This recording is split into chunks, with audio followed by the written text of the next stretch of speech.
What's up, fellow lords of gaming, and welcome back to another episode of Marvel Future Revolution. So today we're going to jump into another episode of the good, the bad, and the ugly, and this time we're going to focus on Epic Invasion Magneto. So let's get to the good right away, because I think a lot of people would be interested in knowing that. First off, the event Invasion overall as a whole is a good event. I'm going to say that and be 100% honest. Overall, the event is good. The execution may not exactly be what we want, and that part comes into understanding the aspect of marketing and the aspect of delivering content.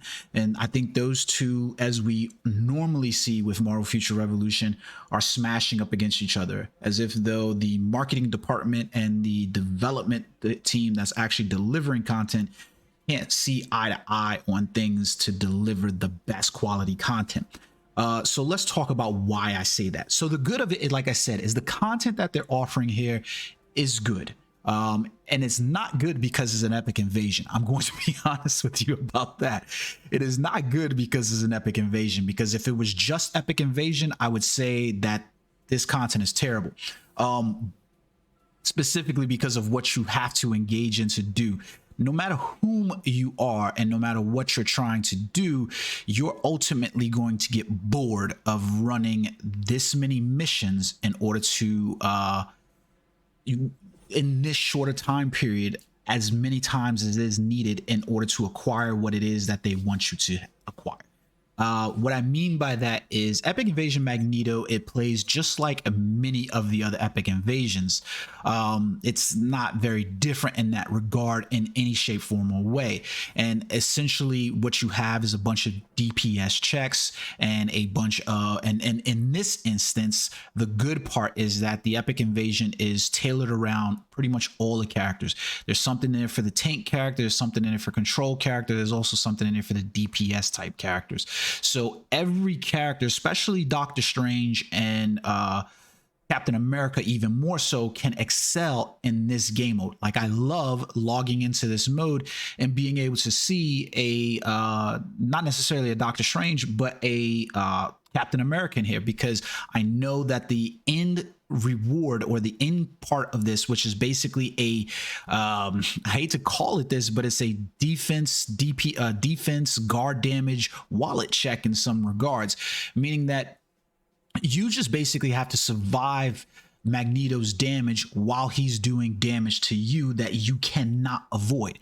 So in this sense, this is the bad part. It's just there's no skill involved in this. You know what I mean? It's just him continually doing damage. It's almost like, hey guys, we fixed Captain America so that way he can be the tank. He can recover his HP, and now we want you to see that he can recover his HP and that he can regenerate guard damage and he can deal massive amounts of guard damage. So we're gonna put a mode inside the game where literally it just makes that part shine the most.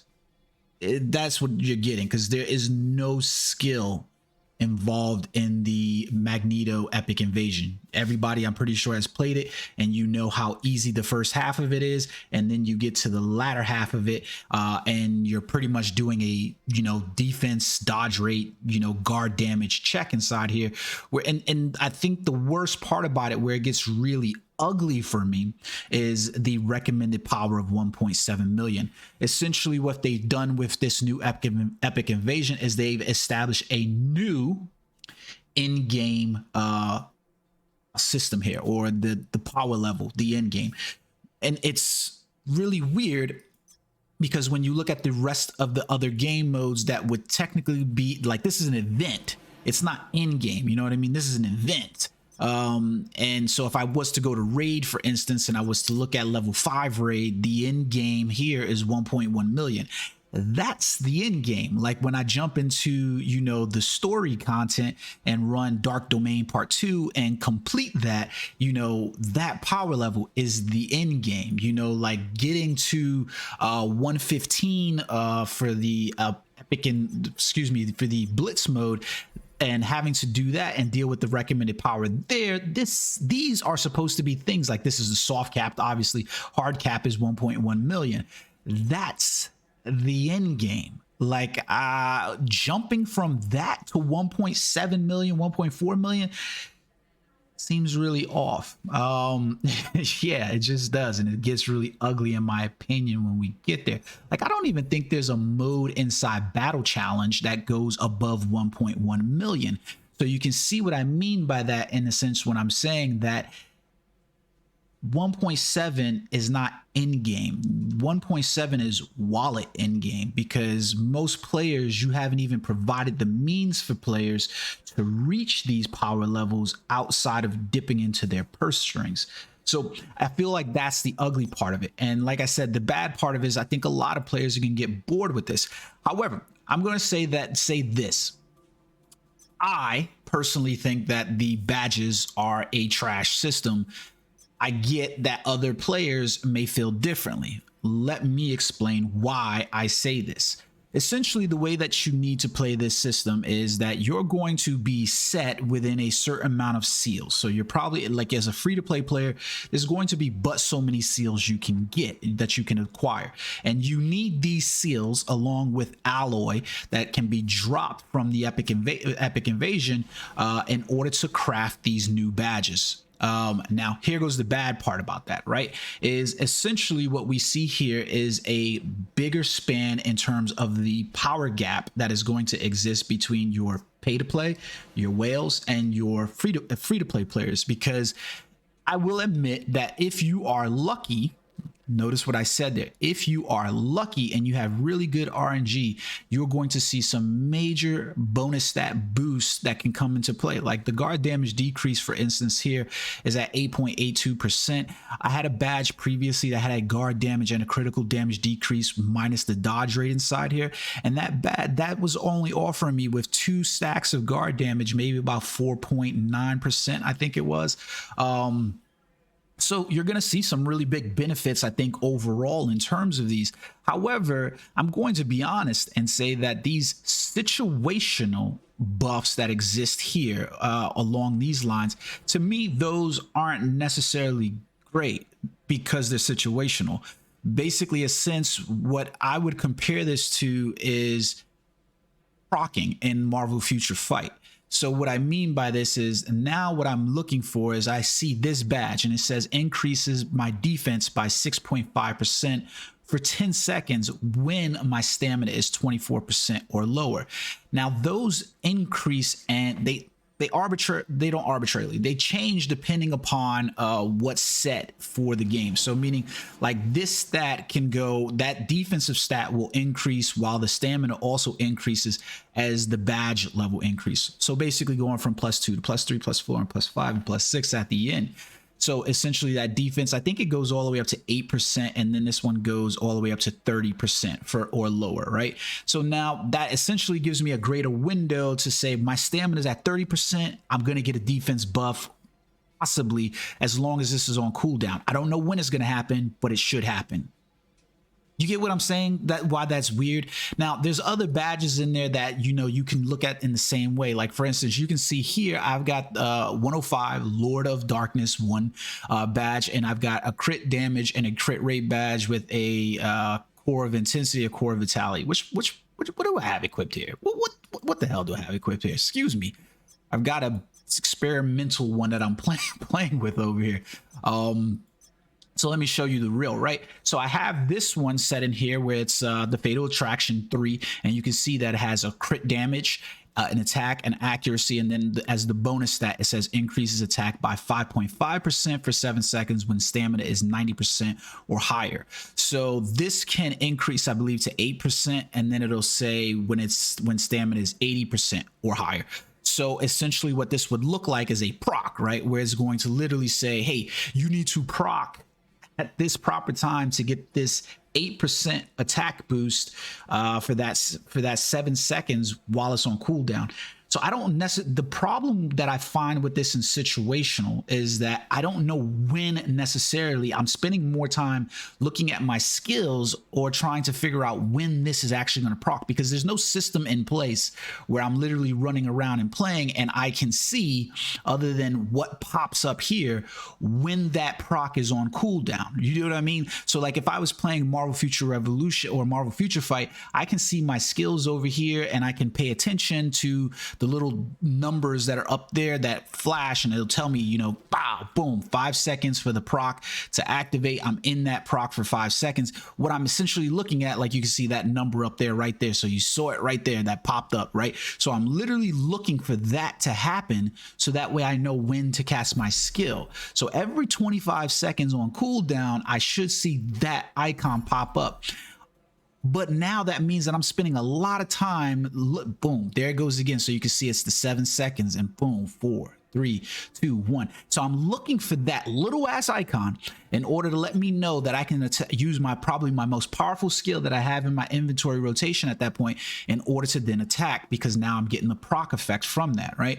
Now you notice I don't see the defense one come up because my stamina is not decreasing at all at this point right now, right? So it's a little bit of a weird thing, especially when you're playing with a character like Doctor Strange, right? Where you're literally in the habit of trying to hit your cooldown times so you can use skills, but you're trying to replenish defense quite a bit. And overall, the different badges are going to reflect in some form, shape, or form like that. Now, is the badge system bad? No, I don't think the badge system is necessarily bad. My fear about the badge system is what it might represent, which is mostly FOMO, right? And we all know FOMO when it comes to mobile games because it's embedded in every single gacha game that you play. FOMO is just a part of it, right? So the question is one, like I said, the increase from, you know, the free to play versus the whale, the gap, the power gap that's there, because if you're a whale, you're going to be able to purchase more chances to run this epic invasion event, which means that you're more than likely going to end up with more badges or more alloy in order to craft more badges.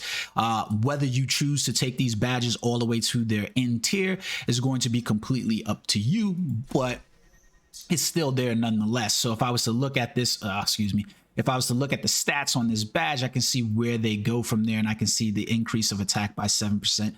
7.5% for 7 seconds when 80% or higher. So crafting these badges is going to be tantamount to what you need inside your character.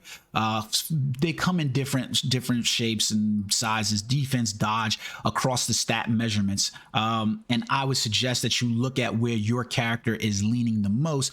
For instance, like my character, I don't really care about a crit damage boost, because if I go to my character stats inside of here, I can see that I'm maxed out on crit rate, I'm maxed out on crit damage, I'm maxed out on cooldown decrease. So me trying to hit those numbers they're not really helping me. I'm already maxed out as much as I could possibly be. So unless these things are tipping the scales and overshooting these numbers, they're not necessarily going to help me in the long run. And you can see the special stats that are stacking over here, attack and defense.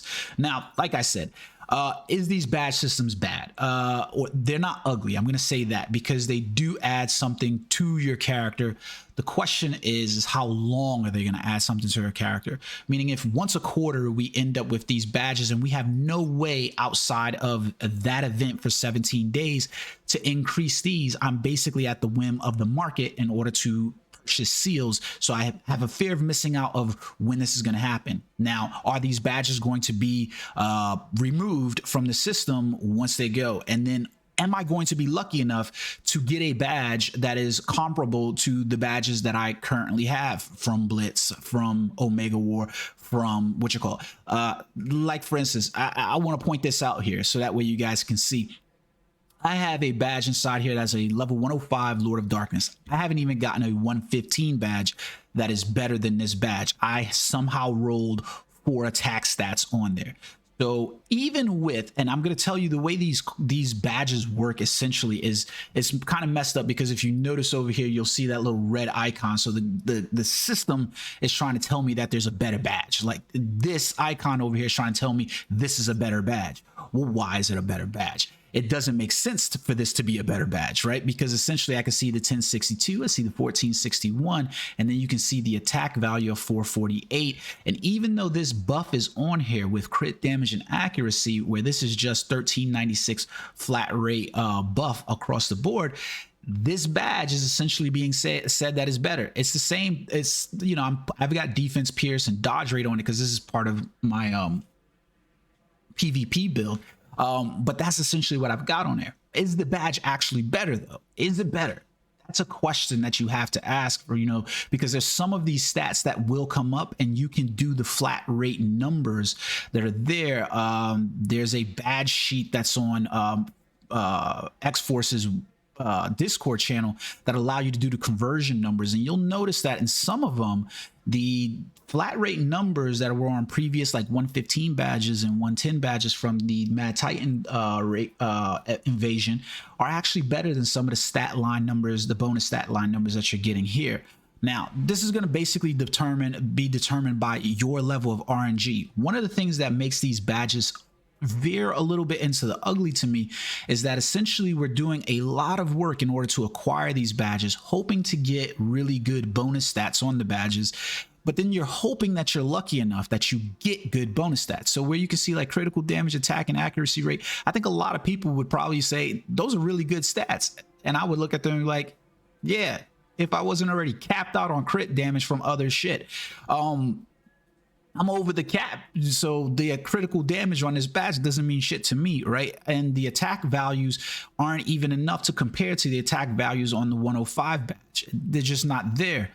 That's just the truth of the matter. Like and then what I'm dealing with is that now when I go to level up the badge, like I went 3 levels deep on this badge so that way I could re-roll the core stats that were here because they kept coming up yellow, yellow, yellow, yellow. Like I got yellow, blue, I got yellow, green. I didn't need any green because I already have a max crit damage. So I didn't need any green. So I'm rolling core stats over every single time I go from +3 to +1, +2 to +3, and so forth like that. And these cores, they re-roll, and you can't use alloys, from what I've been told, once you get to +6 to re-roll the badge completely. So you might end up with all the work that you put into the invasion with a badge that's still just dead weight to you. Could I throw this badge on somebody else? Of course, but it's dead weight. You know what I mean? Like you have to think about it in terms of this. I'm already building my character out for 3 different ways, and the badges that I use in one might work in some of the others, but they might not work in others. Meaning like my Doctor Strange has 3 different builds inside his presets, right? Like if you go to my heroes and I look at all my presets, I have like my first set of, you know, things that I'm looking at here, and this is set up for a PvE environment, and then when I go to B, this is set up for a PvP environment, you know, and then C is like, you know, my playtest dummy that I've specifically got set up for the epic invasion of itself. I'm using an illusion magic class build that Busy kind of like told me about, and I'm trying to play around with it. I haven't been so successful with it though so far. I'm trying to figure that out, but I'm going to give you guys a dig down deep on Doctor Strange for this epic invasion here in the next couple of days. Because I think that a lot of people have been asking me for updates about that stuff, and I promise I'm going to do that. So overall, the epic invasion, is it a good thing? I'm going to say I think that the epic invasion overall is good. I just think that there's some really bad points that are missing inside this epic invasion, to include the way the shop is basically monetized. Are these bundle prices like really terrible?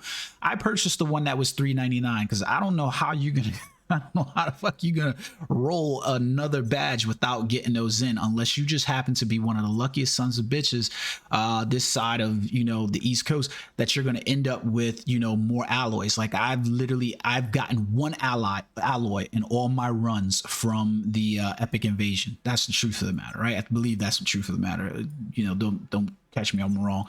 But a lot of these other bundles that's in there, they just weren't worth it to me. You know, you can come in here and you can spend gold rewards on consumables and to collect more Magneto reward tickets, but those don't guarantee that you are going to get any more alloys than you already have. What I really would have liked to see with this invasion event is that not necessarily 5-star and, you know, badges and things like that would have necessarily dropped from the Epic Invasion as reward, but I would have definitely liked to see, maybe this would have been a great place to see 3-star, 4-star, you know, even 1 to 4-star badges drop, so that way when you get lucky with an alloy, you don't have to create a badge from the system and you can just roll it into getting a 6-star. The fear for me is going to be, how long are these badges going to be around for? You know, when we roll into the next Epic Invasion, are these badges going to be mute? Now, if you've been playing the game for a while, you notice that a lot of people were still using Mad Titan Invasion, and that was from like October. They're still using those now, so I doubt they're going to be totally moot. But here we are at the, you know, the course of the game, and we're like, am I going to be at enough to fulfill out a full 6 badges? And there are a full base level 6-star badge is going to be better than the 6-star badges that I already have? Well, you can look at my inventory and you can see what I'm talking about right here, and that's going to be completely up to you to decide. Is that battle badge right there that you're looking at here, this crit damage, attack accuracy rate with this proc buff, going to be better than this 105 Lord of Darkness badge? Or if I received a 115 Blitz badge, is this going to be better? Is it going to be better at the max level? It is going to have varying mileage based upon luck. And that's the truth of the matter. You know, King said something about it in one of his videos. You're going to have varying mileage on this, where it's going to be based solely on luck and what you already have, stats that you've already accumulated, to depend on whether or not you're going to feel like this is some really, really good rewards. Now I'm going to finish out the video for you guys. That's my opinion on the good, the bad, and the ugly. I've got a couple of draws here that I'm hoping to get some items. I would love for you guys to comment in the video down below. I've got an Omega card pull. I really would love to get a Spider-Man card. I doubt that I'm going to get it. It's the one card besides the 2 new. Oh shit, look at that. Please be Spider-Man. I bet you it's going to be a normal 5-star card. Oh, wait a minute. This, look at this shit. I got the God roll right here for what you call. Let's see what I get from here. It should have been 2, I thought. Oh, baby. On record like that. Holy shit. This was the only card that I needed in my inventory besides the one that I had to fulfill what oh wow. That's fucking amazing. You don't get that all the time. I mean, I'm used to normally seeing that gold card become a 2, but hey man, I'm gonna take it. I'm gonna take it. I'm gonna take it. I'm gonna take it. I've finally completed out this set. I've got amazing Spider-Man. Not necessarily the bonus stats that I would have really cared for with super villain damage. The PvP damage decrease is the bad thing, and the ultimate gauge recovery for Doctor Strange, but I will re-roll the shit out of this card in order to get it where I need to. Some of the other cards in here are the Savage Acts of Ares. Don't care about it, especially now. The Kingpin card, don't care about that one. I'm happy as right now. I've got that amazing Spider-Man at 5-star. That's cool. If I can re-roll this and get some different stats, like the super villain damage is good, but I would love to see this be something else, like I don't even know, cooldown decrease down here, attack, super villain damage, and then you name it. I don't care. I really don't care. Anything other than the PvP, so that way this is a PvE specific card. That is absolutely amazing. I'm stoked about that. No more what you calls for that one. Let's roll on a costume over here. I really don't care about these costumes. If I'm being 100% honest, that's just me telling the truth. I don't care about the costumes because unfortunately for Doctor Strange, I don't feel like there's very good costumes in the inventory other than the steampunk one, which is really good. And then the steampunk is a really good outfit for him. And the Shadowlands costume is the Savage Shadowlands is another good one for him. However, the problem with those uniforms that I find is that I don't have a way to really roll those again. I'm just coming up aces right now, and this is crazy that this is happening on stream, well, not stream, but in record. So I've got the Hydra Empire gloves inside here, defense and dodge rate. Those are not bad gloves. Realistically, those are not bad. I'd have to roll. Now the problem is, obviously, with those gloves, I would have to roll them to 4-star, 5-star, and see what the stats got on them. But those aren't bad starts to gloves at all. So we got Omega card. So let's see how lucky we get inside the companion. I really don't want Thor. I want Hulk. Hulk is the companion that you want out of the Thor and Hulk bundle over here. Hulk is going to almost guaranteed become a must-have for Omega War, Alliance Omega War, and Dimension Duels. You want this character, so if you have the currency to roll for him, do so. I have a feeling that I'm going to get Thor bios, which, you know, sucks this from me to say. I hate to get Thor bios, but that's just the truth of the matter. I hate to say this.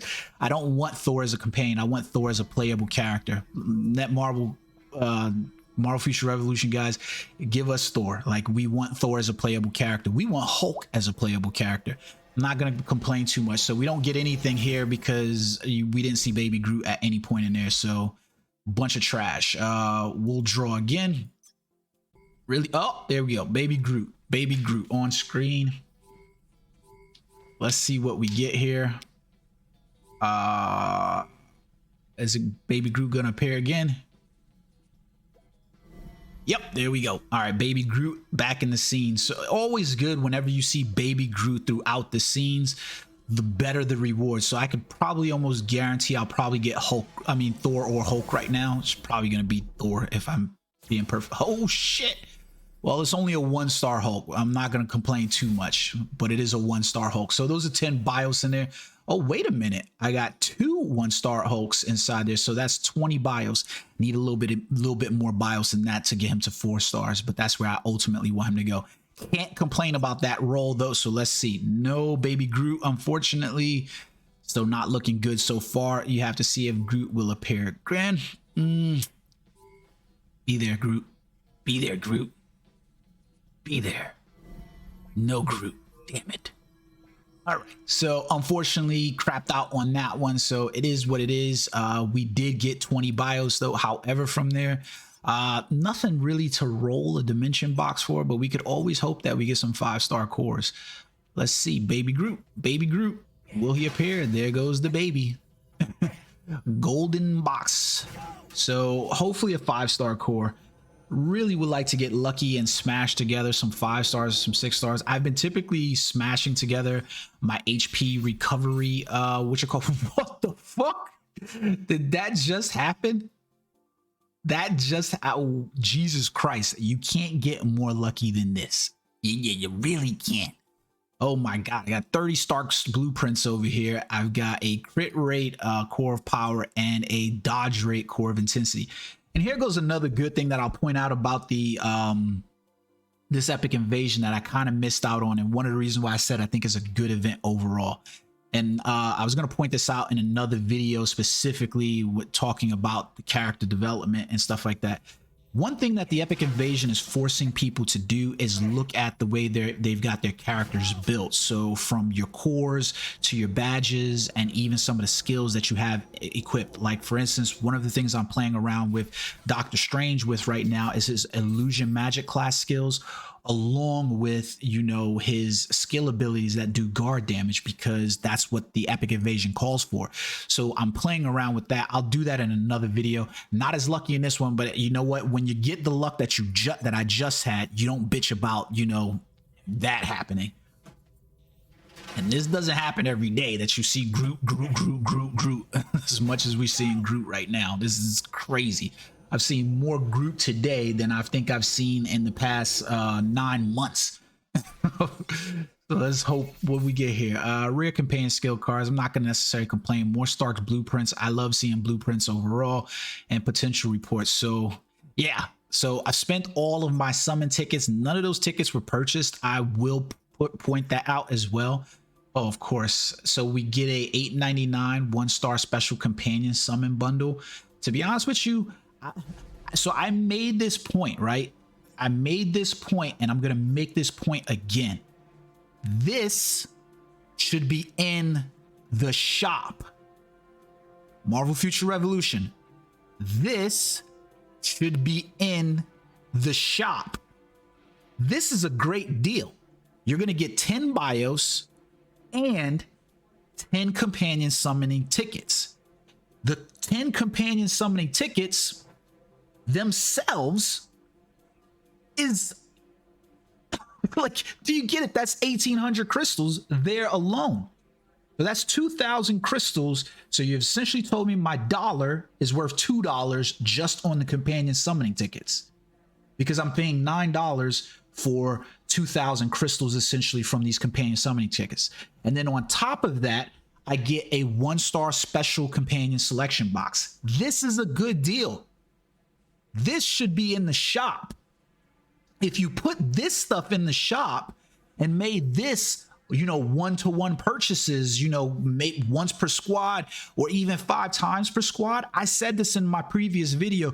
This is a good deal. I'm not even going to bullshit you guys. I'm going to purchase that. That's a good freaking deal. I'm not going to lie to you guys. You can't complain about that. That's a good deal. Like I got to purchase that. Oh no, I don't want you to see my password. I didn't realize it was going to show my goddamn password on screen. Nope. I'm not even gonna lie to you guys. That's a purchase. 100%. If you get this deal pop up, you would be foolhardy as a player of this game. If you like it, you don't like it, you would be foolhardy to pass on this. 10 companion summon tickets with a 1-star special companion selection box. It's not a toss-up. It's a companion selection box. So that's 10 BIOS off the rip. This is a good deal. That Marble, just stop shooting yourselves in the foot. This shouldn't be a special offer. This should just be in the shop. Put this in the shop. These are the deals that you need featured. This special offer is good. Wow, great to finish on the note on that video, because that's really good news there for me anyways. You know, the Spider-Man alone was enough. The addition of the companions, yeah, that deal is good. I'm gonna purchase it. I'm not even gonna lie to you. That deal right there is purchasable. I will 100% purchase that deal. I'm not gonna lie to you guys. That is 100% buy. If you see it, buy it. Yeah, buy it. All right, guys, I hope you guys enjoyed the video. Like I said, I've got some more interesting things coming out, and I want to talk to you about the build later on for where is it at, for my Doctor Strange, specifically talking about like stuff that we are, you know, addressing in the game. Like the game is forcing us to look at the way we build things with Omega cards, and the way we build things with battle badges and so forth like that as well, to meet the needs of the content that we're playing. And I love the idea of that, and that's one thing that I think that they should take across the board, you know, for whether it's Alliance or Mega War, to force that change inside the game, but understand and reflect on how that is implemented inside the Marvel Mall with access to these things, whether the draw rates are increased, the availability of these characters not being 2-star, you know, special boxes, do those things. So I'll jump in for another video here with you guys a little bit later, and I hope you enjoyed this one. I definitely did. Until next time, peace.